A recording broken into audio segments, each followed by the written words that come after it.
This video is on accuracy and precision, different types of proportion, and percent error. So the first thing we're going to talk about are the differences between the two terms accuracy and precision. Now, in your everyday life, you may have used those two terms interchangeably, but in science, they kind of mean something different. So the best way to explain it is to think about a game of darts. And this game of darts, we are shooting for the bullseye, and we have 3 trials each. So we have 3 darts that we can throw. So the first one that we go through here. Let's see.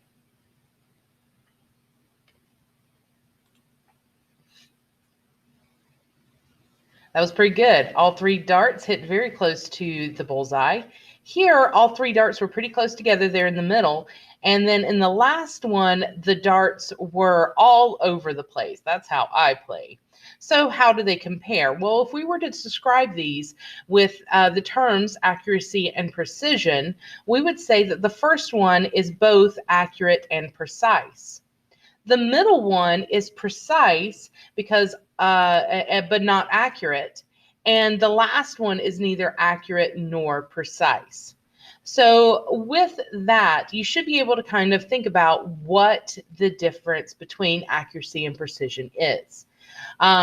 With the first one, we were shooting for the bullseye. We got the bullseye, and all of our targets were there at about the same point. And so accurate and precise. We got what we were shooting for, and all of our darts hit in about the same spot. In the middle one, all of our darts hit in about the same spot, but it was nowhere near what we were trying to get. So precision is, in another term for precision would be consistency. How consistent are your measurements? And it's not accurate because it was not anywhere near the bullseye, which is what we were trying to get. So accuracy has to deal with how close it is to the correct or accepted value. The last one is neither accurate nor precise. The darts were all over the place and they were nowhere near the bullseye. Even if one of those darts had hit the bullseye, it still would not be accurate. We call that lucky. You cannot have accuracy without precision.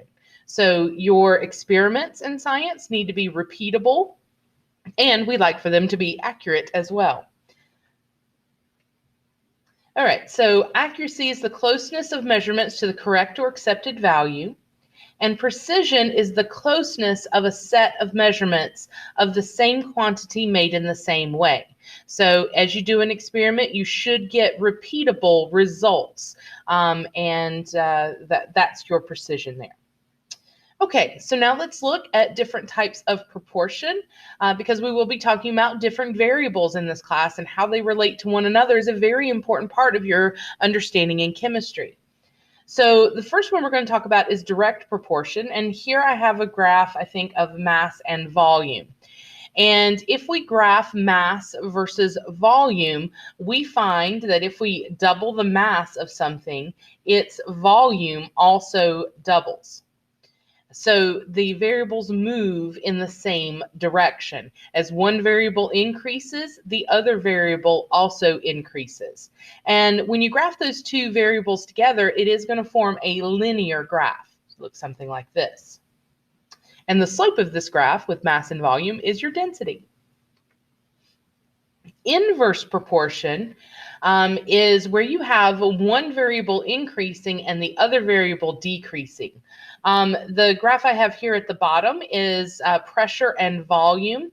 And so what we can see here is as our volume, let's say we're at 500, and at 500 we have about 100 kilopascals of pressure. And if we cut our volume in half to 250, our volume doubles. So as one variable increases, the other variable decreases. So they move in opposite directions. And this type of graph is called a hyperbola. And that's what's formed when you graph the two variables that are inversely related to one another. You do need to make sure that you know which type of graph is formed with each type of proportion when you graph the two variables together. All right, And the last one that we're going to talk about is percent error. And this calculates the accuracy of your experimental value. So we just talked about accuracy and precision. And so percent error is how far off are you, and in percentage wise. So to find percent error, what you're going to do is you're going to take the accepted value or correct value. You're going to subtract the experimental value from that. So that's how far off you were. And then you're going to divide it by the accepted value and then multiply by 100. What you have right here is an absolute value sign, so you don't have a negative percent error, although it doesn't really bother me if you do, as long as you know what it means. And now the way I remember this particular formula is accepted values were checked by many different people, so accepted value is in here twice. All right, so here we have a little formula. The actual density of a certain material is 7.44 grams per milliliter. A student measures the density of the same material at 7.30 grams per milliliter. What is the percent error of the measurement? All right, so for that one, what we're going to do is use our formula here on accepted value minus experimental value. All right, so first we have our accepted value minus our experimental value.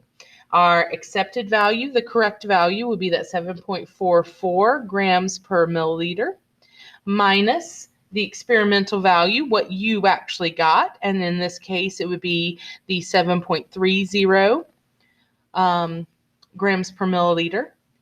And then that, we're going to find the difference there, and then we're going to divide it by the accepted value. And then multiply it all by 100. Okay, so I'm going to do this function first, and I'm going to subtract these two. And when I subtract these two, I get 0.14 grams per milliliter. It is subtraction, so I want to have the correct number of decimal places. Both of these have 2 decimal places, so my answer should have 2 decimal places. And then I'm going to divide that by the accepted value. Grams per milliliter cancels out, and then it's going to be times 100. Now, with my sig figs, I am dividing, so I want to go with my fewest sig figs, which is now 2. And I'm going to end up, the calculator spits out a 1.88. When I do all of this, I'm going to round that to 1.9. And that is how far off I am. I have 1.9% error. Now, that is fantastic percent error. Really, if you're under 5% error, it's considered great. If you're under 10% error, also still really, really good. You want to worry about things when you have like 50% error or 70% error or 99% error. Those are indications that something has gone very, very wrong, and either one of your measurement tools is not really working very well, you're reading it wrong, your experiment is it needs some work, and it's not functioning correctly. So if you calculate a percent error and you end up with a large number, make sure that you understand that that means you've made a mistake and you need to go back and look at your numbers. It might have just been a calculator error.